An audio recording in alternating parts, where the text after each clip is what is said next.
Assalamualaikum warahmatullahi wabarakatuh. Selamat pagi anak-anak kelas 11 IPA dan 11 IPS 1 dan 2. Hari ini kita masuk ke pelajaran geografi dan geografi lintas minat. Oke, kita masuk ke bab pengelolaan sumber daya alam di Indonesia. Sebelum kita mulai belajar, kita berdoa terlebih dahulu. Berdoa mulai. Oke, berdoa selesai. Anak-anak, di sini kita bahas tentang pengelolaan sumber daya alam.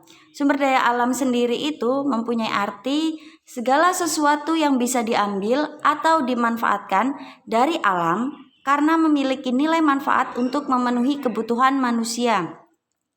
Jadi semua benda yang ada di alam, sesuatu yang bisa diambil, yang bisa kita manfaatkan, itu memiliki arti sebagai sumber daya alam.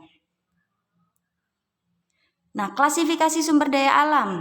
Klasifikasinya ini yang pertama berdasarkan jenisnya, yaitu sumber daya alam hayati atau biotik atau sumber daya alam hidup. Contohnya ada flora, fauna, manusia. Yang kedua sumber daya alam non hayati atau abiotik atau tak hidup. Itu contohnya ada air, kincir angin, tanah, tambang, mineral, dan lain-lain. Nah, ini tugas bagian pertama. Silakan kalian kerjakan, boleh di Microsoft Word atau di buku catatan. Nanti hasilnya dikumpulkan di Google Classroom. Selanjutnya yang kedua berdasarkan sifatnya. Dibagi jadi 3, yaitu sumber daya alam yang terbarukan, sumber daya alam yang tidak terbarukan, dan sumber daya alam yang tidak habis.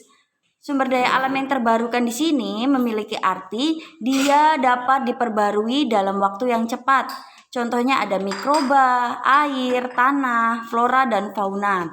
Yang kedua, sumber daya alam yang tidak terbarukan. Dia berarti bukan arti tidak dapat diperbarui ya anak-anak ya, tetapi bisa diperbarui tapi waktunya cukup lama. Contohnya minyak tanah, gas bumi, batu bara, dan bahan tambang lain. Yang ketiga ada sumber daya alam yang tidak habis. Artinya dia ini tidak cepat habis mau kita menggunakannya dalam jumlah yang banyak. Contohnya itu ada udara yang kita hirup, ada matahari, ada energi pasang surut, dan energi laut.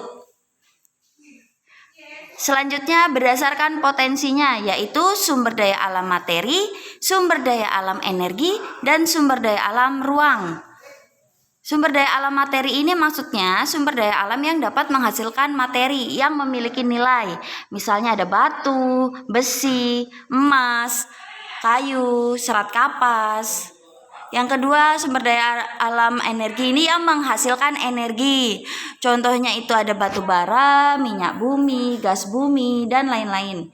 Sumber daya alam ruang yaitu contohnya seperti area tanah. Ruang ini maksudnya tempat ya anak-anak ya.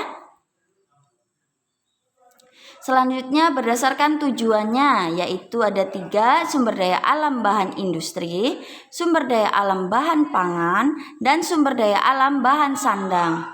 Yang pertama, bahan industri ini dia digunakan untuk bahan baku industri, contohnya tanah liat, belerang, dan sebagainya. Untuk bahan pangan ini ada padi, jagung, kedelai, olahan pertanian.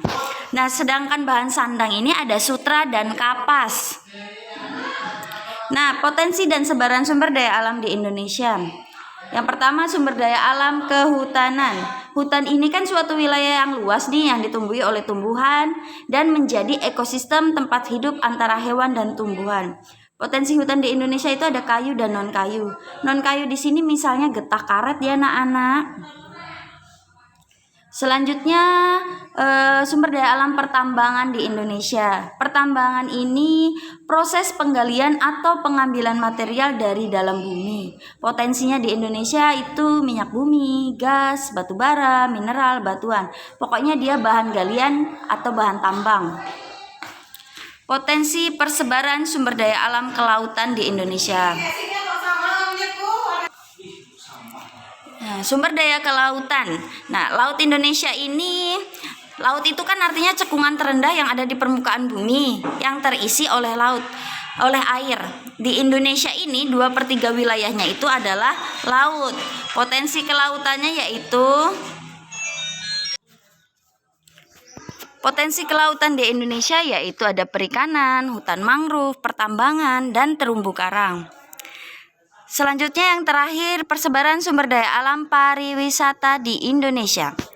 Indonesia ini sangat kaya dengan keindahan alam yang beragam. Keindahan alam di Indonesia ini dapat menarik wisatawan dari berbagai negara.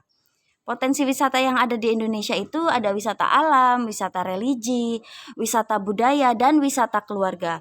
Wisata alam ini contohnya ada Raja Ampat ya anak-anak ya. Kalau religi ya ada Makam Wali Songo.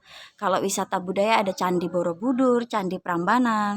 Kalau wisata keluarga ya bisa kita jalan-jalan ke kolam renang, kebun binatang. Nah, tugas selanjutnya, tugas yang kedua, yaitu kalian buat atau cari peta persebaran sumber daya alam di Indonesia. Boleh kalian gambar sendiri, boleh cari di internet. Seperti sebelumnya, tugasnya nanti bisa di Microsoft Word atau di buku catatan atau latihan kalian nanti dikumpulkan di Google Classroom. Nah, tugas ini berarti kalian mencari 4 peta ya anak-anak. Peta persebaran sumber daya alam kehutanan di Indonesia, pertambangan di Indonesia, kelautan di Indonesia, dan pariwisata di Indonesia. Sampai sini pelajaran kita hari ini. Jaga kesehatan, rajin cuci tangan, rajin menggunakan masker ya anak-anak. Semoga selalu sehat. Ibu akhiri, wassalamualaikum warahmatullahi wabarakatuh.